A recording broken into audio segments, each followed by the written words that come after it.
Okay, so in terms of finishing this up, I had drilled 2 1/4-inch holes in each of the corner, and I used an 8-inch zip tie to pull the leg tightly into the corner, so that's a pretty good setup.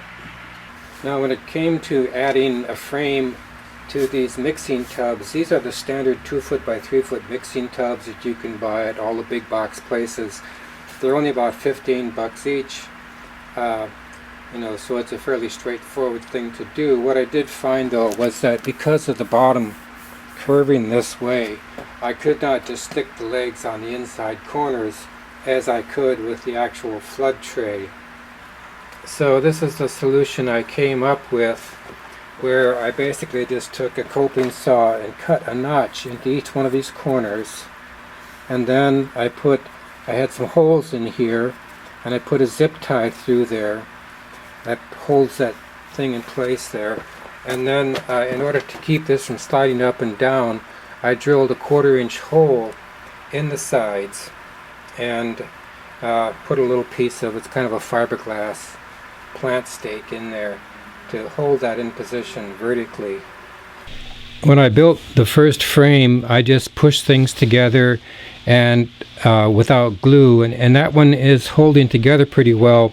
But then when I went to do the second one, I found that there was some slop in the coupling, and that when I pushed the legs together, it wouldn't hold, it just popped apart. So then I came up with a solution of, about a 1/4-inch from the end of the coupling here, I drilled a 1/16 hole, and then I put like a 1-inch or a 3/4-inch brad in there to pin that into place. That seems to be working well. As far as the horizontal thing, there's not a lot of strain on that, so that will probably pressure fit okay.